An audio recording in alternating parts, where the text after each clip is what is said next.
من الشيطان الرجيم بسم الله الرحمن الرحيم كل نفس ذائقة الموت وإنما توفون أجوركم يوم القيامة فمن زحزح عن النار وأدخل الجنة فقد فاز وما الحياة الدنيا إلا متاع الغرور صدق اللہ العظیم۔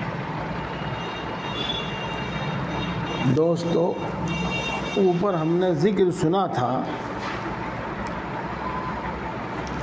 کہ مال میں جو لوگ بخل کرتے ہیں اور اس کو اللہ کی راہ میں خرچ نہیں کرتے تو وہ اس کو اپنے حق میں بہتر نہ سمجھے بلکہ وہ ان کے حق میں برا ہے۔ تو مال میں بخل کرنا یہ دنیاوی محبت کی وجہ سے ہے، دنیا کی زندگی میں عیش اور راحت کی تمنا کی وجہ سے ہے۔ اس کے بعد اپنی من مانی زندگی گزارنا اور اللہ کے احکام کی پرواہ نہ کرنا، یہ بھی دنیا کی محبت کی وجہ سے ہے۔ آگے چل کر اللہ کے رسول صلی اللہ علیہ وسلم پر ایمان نہ لانا صرف اس وجہ سے کہ ہم ان کے ماتحت ہو جائیں گے، تو یہ دنیاوی محبت کی وجہ سے ہے، مال و دولت اور عہدے کی محبت کی وجہ سے ہے۔ غرض جیسا کہ آپ نے پہلے سنا کہ حب الدنیا رأس کل خطیئہ، دنیا کی محبت ہر برائی کی جڑ ہے۔ تو پیچھے جو ہم نے سنا ان میں جو برے اعمال ہیں، بد اعمال ہیں جن کا ذکر تذکرہ ہوا، اب اللہ تبارک و تعالیٰ ان سے بچنے کا ایک طریقہ بتاتے ہیں۔ کیا؟ کہ اس بات کو یاد رکھو کہ ہر جاندار کو موت کا مزہ چکھنا ہے، اور یہ دنیا اور دنیا کی ساری راحت، سارا ساز و سامان، سب کچھ، عہدہ، دولت، حکومت یہیں چھوڑ کر جانا ہے۔ ایک تو اس بات کو یاد رکھو، اور دوسرے اس بات کو یاد رکھو کہ اس زندگی میں تم نے جو بھی عمل کیا ہے، ہر عمل کا تمہیں ثواب حساب دینا ہے، اور ہر عمل کا تمہیں بدلہ ملے گا، اچھے عمل کا اچھا بدلہ اور برے عمل کا برا بدلہ۔ دیکھو دوستو، شاید میں نے آپ کو نہیں بتایا، ہاں یہ بات میں نے تفصیل سے بتائی تھی ایک دوسری جگہ پر، یہ جو دنیا ہے یہ سارا جہنم کا ایریا ہے، اور 7ویں آسمان تک یہ سارا کا سارا ایریا جہنم کا ایریا ہے۔ 7ویں آسمان سے اوپر پھر کہیں جنت کا ایریا شروع ہوگا جی، اور حساب بھی اس دنیا میں اسی زمین پر لیا جائے گا۔ یہ ہے، تو یوں سمجھ لو آپ کہ ایمان اور تقوی کے بغیر جنت کے ایریے میں گھس بھی نہیں سکے گا۔ جنت کی بات نہیں کر رہا، جنت کے ایریے کی بات کر رہا۔ وہ آپ نے جو سنا ہے، ہم بار بار سناتے ہیں کہ پل صراط ہے، پل صراط ہے، پل صراط ہے۔ وہ ایک پل ہوگا جس پر سے گزر کر ہمیں جہنم کے ایریے سے یا دنیا کے ایریے سے نکل کر آخرت کے ایریے میں جانا ہے، جنت کے ایریے میں جانا ہے، وہ ہے۔ تو آپ یوں سمجھ لو کہ ایمان اور تقوی والا تو ادھر گزر سکے گا، جا سکے گا، اور جس کے پاس ایمان اور تقوی نہیں ہے وہ جا بھی نہیں پائے گا، وہ ادھر جا بھی نہیں پائے گا۔ جیسے کہ حدیث پاک آئی ہے، وہ میں بتا تو رہا ہوں کہ جو عورت کپڑے پہننے کے باوجود بھی ننگی ہو، اس کی تفصیل آپ بھی جانتے ہیں، میں بھی کس وقت بتاؤں گا، تو وہ جنت کی خوشبو بھی نہیں پا سکے گی، تو جنت سے اتنی دور رہے گی، اتنی دور رہے گی کہ جنت کی خوشبو تک بھی اس کو آ نہیں سکے۔ تو دوستو اس بات کو یاد رکھنا کہ ہمیں اپنے ہر عمل کا حساب دینا ہے۔ جب آپ کسی ملک میں داخل ہوتے ہیں، اگر آپ ہوائی جہاز سے جاتے ہیں تو اس کے ایئرپورٹ سے باہر نہیں نکل سکتے آپ جب تک کہ وہاں کی خانہ پوری نہ ہو جائے۔ اگر آپ زمین کے راستے سے جاتے ہیں تو جو اس کی سرحد ہوتی ہے، اس سرحد پہ ہی بنا ہوا ہوتا ہے، تو وہاں سے ساری کارروائی کے بعد جب بھی آپ آگے بڑھ سکتے ہیں، کارروائی سے پہلے آگے نہیں بڑھ سکتے۔ تو سب چیز کا حساب ہوگا، اور اس کا فیصلہ ہونے کے بعد پھر کس کے لیے جنت کا فیصلہ، کس کے لیے جہنم کا فیصلہ، اس کو ہمیشہ یاد رکھنا ہے۔ اور جو آدمی اس بات کو ہمیشہ یاد رکھے گا وہ برائی سے کوسوں دور رہے گا۔ جس طریقے سے ہماری طبیعت کے اندر ایک گناہ کا، برائی کا تقاضا ہوتا ہے نا، انشاءاللہ ثم انشاءاللہ ان چیزوں کو یاد رکھنے سے طاعت اور عبادت کا تقاضا پیدا ہوگا، اور ان گناہوں سے رکنے کا تقاضا پیدا ہوگا۔ دیکھو اس آیت شریفہ میں اللہ تبارک و تعالیٰ یہی بات بیان فرماتے ہیں۔ اب ترجمہ سنو آپ۔ ہر جاندار کو موت کا ذائقہ چکھنا ہے، کوئی بھی چیز ہو، جاندار۔ اور یہاں تو اللہ تبارک و تعالیٰ نے صرف جاندار کی بات بتائی ہے، چونکہ ہم سے اور آپ سے بات ہو رہی ہے، ورنہ کل شیء ہالک الا وجہہ، اللہ کی ذات کے علاوہ ہر چیز ہلاک ہونے والی ہے، ہر چیز ختم ہونے والی ہے۔ ایک وقت تھا جس میں صرف اور صرف اللہ کی ذات موجود تھی، باقی کچھ نہیں تھا، پھر سب کچھ اللہ کے پیدا کرنے سے پیدا ہوگا۔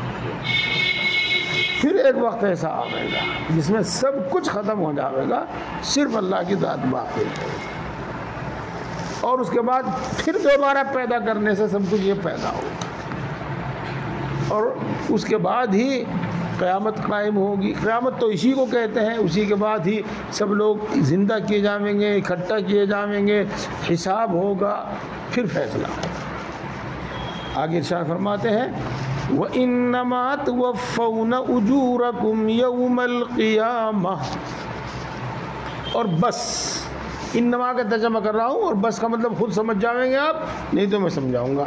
اور بس تم کو تمہارے اعمال کا پورا پورا بدلہ قیامت کے دن ملے گا۔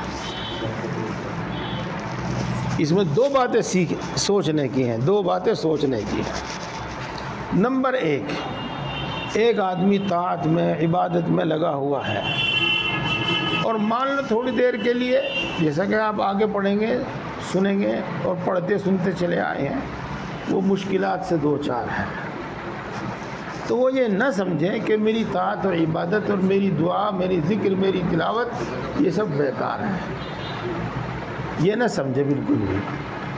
ان کا بدلہ انشاءاللہ العزیز قیامت کے دن ملے گا، ان کا بدلہ قیامت کے دن ملے گا۔ بالکل اسی طرح سمجھ لیجئے گا آپ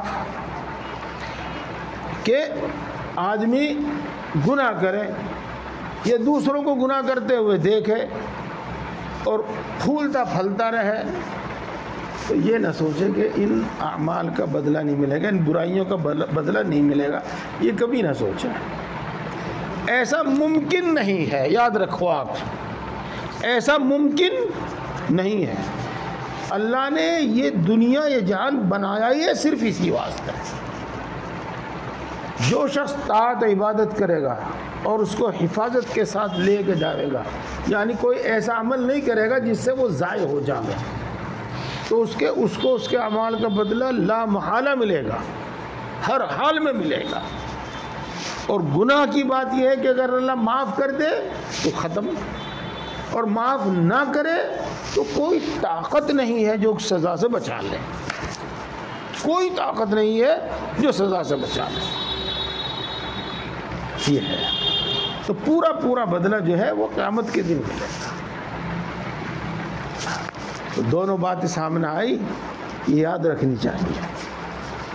اسی طریقے سے ایک بات اور سمجھیے گا آپ، ہمارے لیے اللہ تبارک و تعالیٰ کے احکام میں سے ایک حکم ہے اللہ کی مخلوق کے ساتھ اچھا سلوک کرنا، حسن سلوک کرنا۔ بیوی، ماں باپ، اولاد، پڑوسی، ہر مسلمان، بلکہ ہر انسان، بلکہ ہر جاندار، ان سب کے ساتھ اچھا سلوک کرنے کا حکم ہے۔ ہم بار سنتے رہتے ہیں الحمدللہ۔ بہت مرتبہ انسان یہ سوچتا ہے کہ میں نے اس شخص کے ساتھ اچھا کیا اور اس نے میرے ساتھ برا کیا، مجھے اس کے ساتھ اچھا نہیں کرنا چاہیے تھا، میری غلطی ہے کہ میں نے اس کو فلاں موقع پر بچا دیا، میں نے اس کو فلاں موقع پر بچا دیا، اور میں نے فلاں موقع پر اس کی مدد کر دی، میں نے برا کیا، ایسا نہیں کرنا چاہیے تھا مجھے۔ تو ایسا نہ سمجھیں، اس لیے کہ اس سب حسن سلوک کا بدلہ بھی آخرت میں ملے گا، چونکہ اللہ کے حکم سے ہے یہ۔ تو اس بات کو یاد رکھنا، وَإِنَّمَا تُوَفَّوْنَ أُجُورَكُمْ يَوْمَ الْقِيَامَةِ، اور تم کو پورا بدلہ دیا جائے گا قیامت کے دن، یعنی تمہارے اعمال۔ ایک بات تو چل رہی تھی بدلے کی، اور ایک ترجمے میں آپ نے سنا ہوگا پورا بدلہ دیا جائے گا۔ ہاں دیکھو، اللہ نے یہ دستور بنا رکھا اپنا، اور قرآن پاک میں بھی ہے، بہت جگہ ہے، ایک جگہ نہیں، کہ جو گناہ کرے گا تو مان لو ایک نافرمانی پر، ایک قصور پر اللہ نے جو اس کی سزا مقرر کر رکھی ہے پہلے سے، اس سے زیادہ نہیں دے گا، اور اعمال پر اللہ تعالیٰ نے جو اجر متعین کر رکھا ہے تو اس میں کم سے کم 10 گنا، اور بعض اعمال کا 700 گنا، اور یہ 10 گنا یا 700 گنا، یہ کوئی لمٹ نہیں ہے کہ بھئی اتنا ہی ہوگا، اس سے زیادہ نہیں ہو سکتا، وہ اس سے زیادہ بھی دے سکتا ہے۔ واللہ یضاعف لمن یشاء۔ تو یوفون کے ترجمہ پورا بدلہ، یہ بھی دھیان رکھنا چاہیے، پورا بدلہ ملے گا، کسی اعمال میں بالکل کمی نہیں کی جائے گی۔ اور یہ اللہ تبارک و تعالیٰ کا ایک خاص فضل ہے، یہ سمجھنے کی باتیں ہیں۔ دیکھو، نماز وضو کے بغیر تو ہوتی نہیں، تو جو ثواب ملنا چاہیے وہ صرف نماز پر ملنا چاہیے، وضو پر کوئی ثواب نہیں ہونا چاہیے، وہ وضو تو نمازی کے لیے ہے۔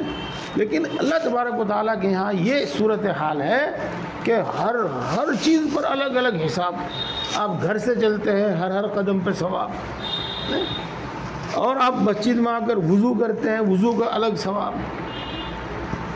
اور جتنی دور سے چل کر آتے ہیں اتنی دور کا الگ سے ثواب۔ تو ایسے ہی اگر کسی عمل میں مشقت پیدا ہو، مشقت سامنے آ گئے، تو یہ نہ سمجھو کہ بھئی یہ کام تو بہت بھاری ہے، بڑی مشقت ہے، اس کو چھوڑ دو، میرے پہ نہیں ہوتا یہ نہیں، بلکہ مثلا تہجد پڑھنے کا تو الگ ثواب ہے، اور ٹھنڈے پانی میں وضو کرنے کا الگ ثواب ہے، اور سردی میں مسجد میں چل کر آنے کا ثواب الگ ہے، اور اپنی کچی نیند اٹھنا اس کا ثواب الگ ہے۔ تو پورا ثواب دیا جائے گا، ہر چیز کا، ہر عمل کا ثواب دیا جائے گا۔ تو 2 باتیں میں نے آپ کو بتائی اس میں، اور دونوں اسی آیت سے سمجھ میں آ رہی ہیں۔ توفونا، اس کو تو ہم علماء کو تو طلباء کو تو ایک جملے میں سمجھا سکتے ہیں کہ مبالغے کا صیغہ ہے، لیکن عام لوگوں کو ذرا تفصیل سے بتانا پڑتا ہے تب وہ سمجھ میں آتا ہے۔ اب اس کے بعد بہت باتیں سن رہے ہیں، ساری باتیں کام کی ہیں، سب باتیں کام کی ہیں، لیکن آپ مجھے جانتے ہیں، اگلی بات دھیان سے سنیں۔ ترجمہ کرتا ہوں اور کچھ نہیں کہتا اپنی طرف سے. فمن زحزح عن النار، جو شخص آگ سے بچا لیا گیا، وادخل الجنہ، اور جنت میں داخل کر دیا گیا، فقد فاز، وہ کامیاب ہو گیا.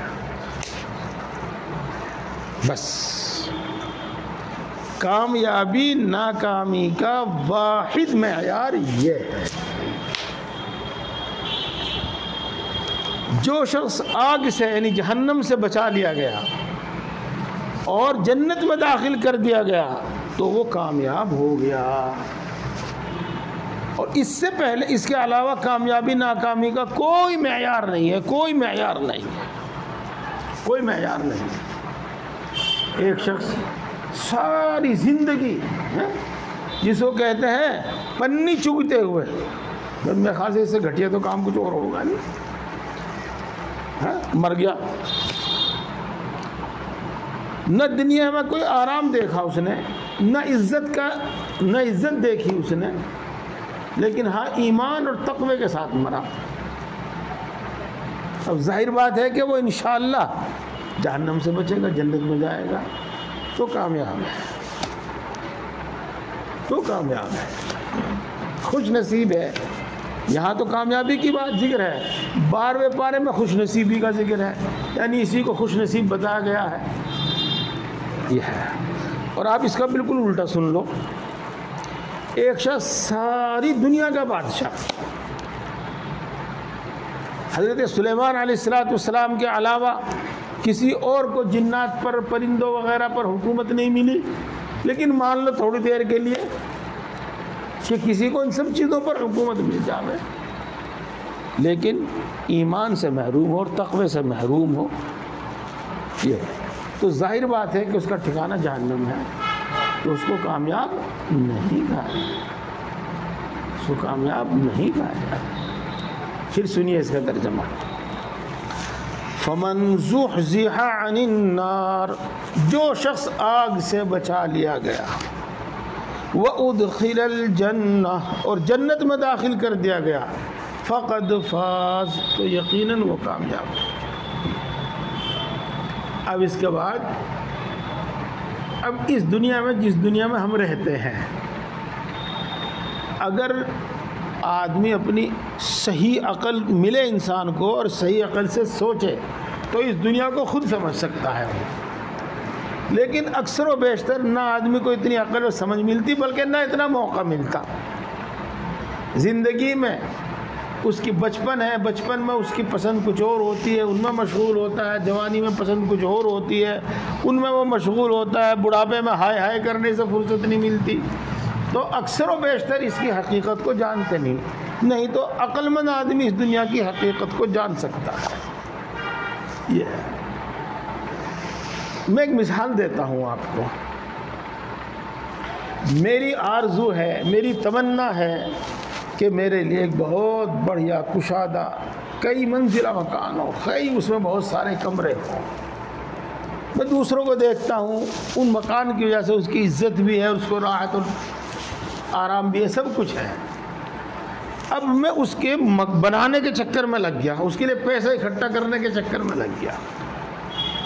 تو ہوتا ایسا ہے اکثر و بیشتر کہ 40 سال 30 سال 50 سال تو پیسہ اکٹھا کرنے میں ہی گزر گئے. اور جو وہ بن کے تیار ہوا، چلو 5 7 سال 10 سال اس میں رہا، اور پھر صاحب اللہ کی طرف سے وارنٹ پر وارنٹ آنے شروع ہو گئے. تو دیکھو کیا تو سوچا تھا اور کیا دیکھا. اور بہت ساری آرزویں، زیادہ تر آرزویں تو ایسی ہیں کہ ہم ساری زندگی کوشش کرتے رہتے ہیں، تمنا کرتے رہتے ہیں، امید میں رہتے ہیں، لیکن وہ پوری نہیں ہو پاتی. ایک بات تو یہ دھوکے کی جگہ ہے دنیا. دوسری ایک بات اور سمجھو آپ، اور وہ بھی تجربے سے تعلق رکھتی ہے.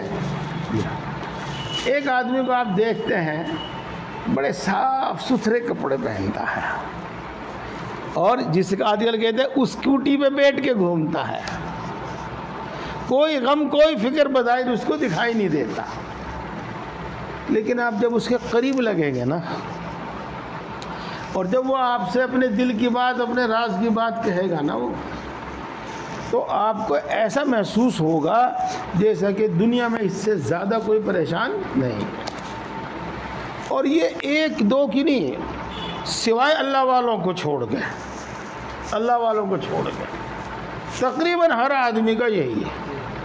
یہ نہیں کہ وہ حالات اللہ والوں پر نہیں ہیں اللہ والوں پر بھی، لیکن ان کے یہاں ایک چیز ہے جو دوسروں کے یہاں نہیں ہے. وہ کیا ہے؟ اللہ کی تقدیر پر راضی رہنا، جو کہتے ہیں رضا بر قضا، تسلیم و رضا اس کو کہتے ہیں. تو اس کی وجہ سے وہ تو دکھ میں نہیں ہوتے.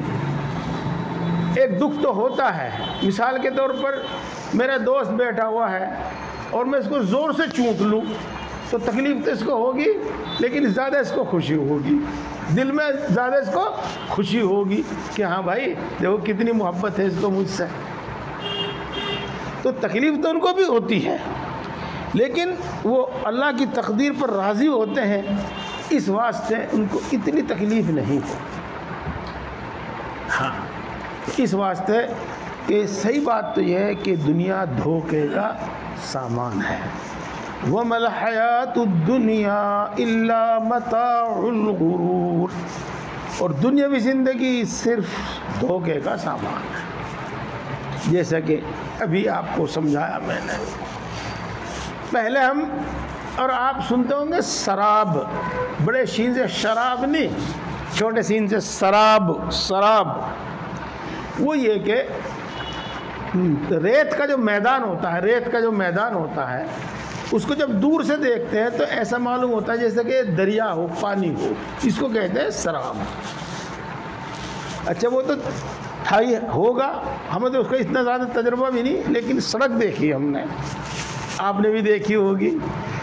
جب ہم چلتے ہیں تو دور سے ایسا معلوم ہوتا ہے جیسے آگے سڑک بھیگی ہوئی ہے، ایسا محسوس ہوتا ہے کہیں. تو بس یہی ہے کہ ایک سراب ہے، سراب. یہاں ہم کھڑے ہیں اور دور تک دیکھ رہے ہیں تو ہمیں نظر کیا آ رہا ہے اور حقیقت کیا ہے. تو یہ ہے دھوکے کا. یہ بات بھی سنو، اگلی بات بھی دھیان سے سننے کی ہے. کیوں سننے کی ہے میں بعد میں بتاؤں گا، پہلے ترجمہ سن لو. لَتُبْلَوُنَّ، اس کا ترجمہ ضرور بھی ضرور آزمائے جاؤ گے. یہ نہیں کہا کہ آزمائے جاؤ گے، یہ نہیں کہا ضرور آزمائے جاؤ گے، ضرور بھی ضرور آزمائے جاؤ گے. لَتُبْلَوُنَّ یعنی اے مسلمانوں، اے مومنوں، تم ضرور بھی ضرور آزمائے جاؤ گے. فی اموالکم، اپنے مالوں میں، وانفسکم، اور اپنی جانوں میں. مال میں آزمانا بہت صورتیں ہیں اس کی، بس حاصل ہی ہے اور مشہور ہے، آپ بھی جانتے ہیں کہ اللہ تبارک و تعالیٰ کسی کو مال دے کر آزماتا ہے اور کسی کو مال نہ دے کر آزماتا ہے. کسی کو دے کر پھر چھین کر آزماتا ہے. قرآن پاک کی ایک آیت ہے، وہ آیتیں پڑھنے ترجمہ کرنے میں پھر دیر ہو جاتی ہے، کہ جب ہم کسی کی زندگی تنگ کرتے ہیں اور اس کو آزماتے ہیں، اور جب ہم کسی کو خوشحالی عطا کرتے ہیں اور اس کو آزماتے ہیں، تو مال ہے تب بھی آزمائش ہے، اور نہیں دیا ہے تب بھی یہ آزمائش ہے. اور کبھی دے دینا، کبھی لے لینا، کبھی دے دینا، کبھی لے لینا، یہ بھی آزمائش ہے. آگے چل کے 10ویں پارے میں انشاءاللہ آپ پڑھیں گے. اللہ زندگی رکھے، سلامت رکھے، وہاں تک پہنچیں گے، وہاں پڑھیں گے کہ اللہ تبارک و تعالیٰ کاروبار کو، تجارت کو کبھی تو ترقی دیتا ہے، اور کہلوں کو آسمان پر دیتا ہے اور کبھی زمین پر پٹک دیتا ہے. تو یہ ساری چیزیں مال میں آزمانے کی ہے. اور جان میں آزمانے کی بات ہے وہ بھی یہی ہے. بچہ ہی اٹھا لیا، عین جوانی کے وقت اٹھا لیا، عین شادی کے وقت، شادی کے 1-2 دن بعد، اور زندہ تو رکھا لیکن سینکڑوں بیماریاں جسم کے اندر رکھی. تو ضرور بھی ضرور آزمائے جاؤ گے تم اپنے مالوں میں بھی اور اپنی جانوں میں بھی۔ یہاں میں 2 بات بلکہ 3 بات بتا دینا چاہتا ہوں۔ 3 بات۔ پہلی بات تو یہ کہ جب آدمی کو تنگ دستی پیش آوے تو نہ ہم کسی دوسرے کو بد نصیب سمجھیں اور نہ وہ شخص اپنے آپ کو بد نصیب سمجھے، وہ اپنا بد نصیب نہ سمجھے۔ یہ تو اللہ کا ایک تصرف ہے، اور کس حکمت سے کس مسئلے سے ہے اللہ تبارک و تعالیٰ جانتا۔ اسی طریقے سے جب بیماریوں میں آدمی مبتلا ہو تب بھی نہ ہم کسی کو بد نصیب سمجھیں اور نہ وہ شخص اپنے آپ کو بد نصیب سمجھے، بلکہ ہر کسی کو نہیں آزمایا جاتا۔ جس پہ کچھ بھروسہ ہوتا ہے اس کو آزمایا جاتا ہے، جس پہ کچھ بھروسہ ہوتا ہے تو جس سے اللہ کا کچھ خاص تعلق ہوتا ہے اسی کو آزماتا ہے، تو بد نصیب نہ سمجھو۔ ایک اس سے بڑھ کر ایک بری بات ہے ہمارے اندر، یعنی یوں سمجھتے ہیں کہ بس ہمارے مسلمان ہونے کی وجہ سے ہم پر یہ آفتیں آ رہی ہیں، اسلام کی وجہ سے ہم پر یہ آفتیں آ رہی ہیں، بس نیک بننے کی وجہ سے، داڑھی رکھنے کی وجہ سے، ملا جی ہونے کی وجہ سے ہمارے پر یہ مصیبتیں آ رہی ہیں۔ میرے دوستو، یہ بات تو کبھی سوچنا ہی مت، یہ تو اسلام کا انکار ہے، یہ تو اللہ اور اللہ کے دین کا انکار ہے، یہ تو کبھی سوچنا ہے۔ یہ بات ہوگی۔ اب اس کے بعد ایک تیسری بات اور، دکان بڑی اچھی چل رہی تھی، بس جی پتہ نہیں کیا ہو گیا۔ جی ہاں، وہ تو بندوا دی تمہاری دکان، تو تمہیں کچھ کروا دیا، بس اسی چکر میں وہ اس کے دماغ سے بات نکالے نہیں نکلتی، اور وہ جو دکاندار بیٹھے ہوئے ہیں وہ ہر روز ایک نئی بات بتاتے ہیں، اور کم سے کم ایک گاہک چلا گیا تو 6 مہینے کی ان کی روزی روٹی تو سیدھی ہو ہی گئی، 6 مہینے تو اسے گھماتے ہی رہیں گے اور مال اتارتے ہی رہیں گے، پھر تھک کے اپنے گھر بیٹھ جاوے گا، اتنے 2-4 اور کھڑے ہو جائیں گے ان کے پاس جانے کے واسطے۔ تو یہ چیزیں جو اللہ تبارک و تعالیٰ کی آزمائش ہے، اللہ تعالیٰ کی طرف سے آزمائش ہے، اور گویا کہ اللہ تبارک و تعالیٰ کا دستور ہے کہ یہ چیزیں پیش آتی ہیں، کبھی مال کی زیادتی اور کبھی مال کی کمی، اور کبھی تندرستی اور کبھی بیماری، اور کبھی دشمنوں کا حملہ نرغہ، اور کبھی عزت اور مرتبہ۔ یہ جو انسان کی زندگی میں پیش آتی ہیں، ہم اللہ کی طرف تو ان کی نسبت نہیں کرتے ہیں، اور جنات کی طرف اور جادو کی طرف اور کائیں کی طرف نسبت کرتے۔ ہمیں ایسے موقع پہ چاہیے تو یہ کہ ایک ایک گناہ یاد کر کے اس سے توبہ کریں، اور اللہ تبارک تعالیٰ سے خوب دعا کریں، اللہ میں آزمائش کے قابل نہیں، میں بہت کمزور ہوں، بہت کمزور ہوں۔ تو چاہیے تو یہ، اور یہ آزمائش اور یہ تنگیاں اور یہ بیماریاں آتی اس لیے ہے، لیکن یہ دماغ گھوم گیا ادھر، اب چاہے وہ ان کے تعویذ گنڈے والوں کے چکر کاٹتا رہے، چاہے وہ مزاروں کے چکر کاٹتا رہے، بس بھٹک گیا۔ اچھا، اگلی بات بھی سنو، ہر بات ہی سننے کی ہے۔ وَلَتَسْمَعُنَّ مِنَ الَّذِينَ أُوتُوا الْكِتَابَ مِنْ قَبْلِكُمْ، صرف ترجمہ ہی سنیے، خود سمجھ جائیں گے۔ اور ضرور بھی ضرور سنو گے تم ان لوگوں کی طرف سے جن کو تم سے پہلے کتاب دی گئی ہے۔ کیا سنو گے؟ خود سمجھ لو کیا سنو گے، یعنی جسوں کے بری بھلی بات ہے۔ کبھی ہمارے نبی کے بارے میں کچھ بولیں گے، اور کسی صحابیہ کے بارے میں کچھ بولیں گے، تمہارے قرآن کے بارے میں بولیں گے، دین کے بارے میں بولیں گے، خود تمہاری زندگی کے بارے میں بولیں گے، اور نہ معلوم کیا کیا کہتے رہیں گے۔ تو اس سے صدمہ تو ہوتا ہی ہے، اور صدمہ ہونا تو بالکل پکی بات ہے، لیکن میرے دوستو، اس کی وجہ سے ہمیں اپنے ایمان و یقین میں شک نہیں ہونا چاہیے، شک نہیں ہونا چاہیے۔ ہاں، مکھی جو ہوتی ہے وہ گندی جگہ ہی بیٹھتی ہے اور گندی جگہ ہی تلاش کرتی ہے، تو وہ لوگ ایسی باتیں تلاش کرنے لگے رہتے ہیں جس سے اعتراض کر سکیں۔ مثال کے طور پر ایک زمانہ وہ تھا جس میں 2 4 6 8 10 12 15 20 30 100 اس سے بھی زیادہ بیویاں رکھنا فخر سمجھا جاتا تھا، اور ہر آدمی اپنی اپنی وسعت اور طاقت کے مطابق رکھتا تھا. یہ ہے.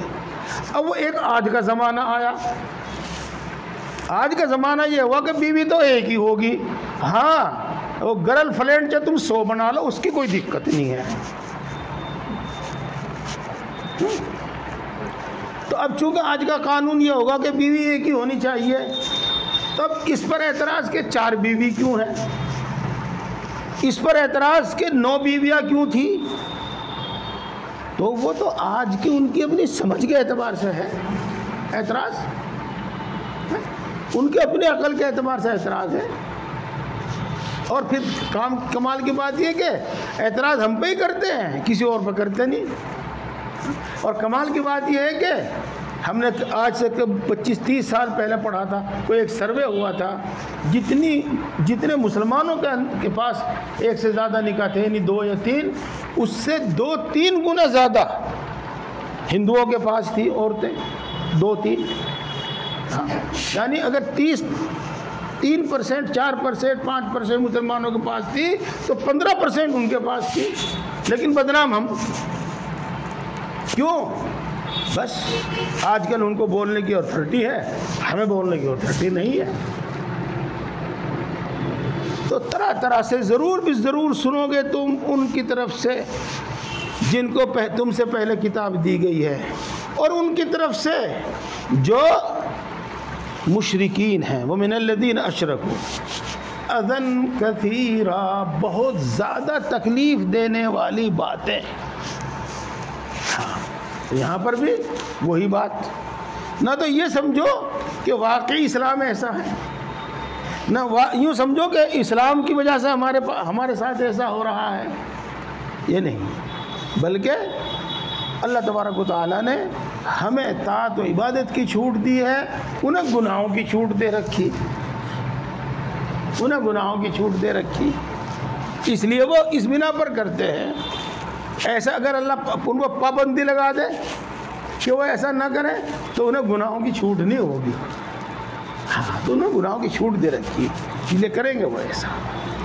وَإِن تَصْبِرُوا، اور اگر تم صبر کرو گے، مال میں آزمائش، جان میں آزمائش، اور عزت و آبرو میں آزمائش. یہ جو ہے نا باتیں سننا، تکلیف کی باتیں سننا، یہ عزت و آبرو میں آزمائش، اس سب پر تم صبر کرو گے.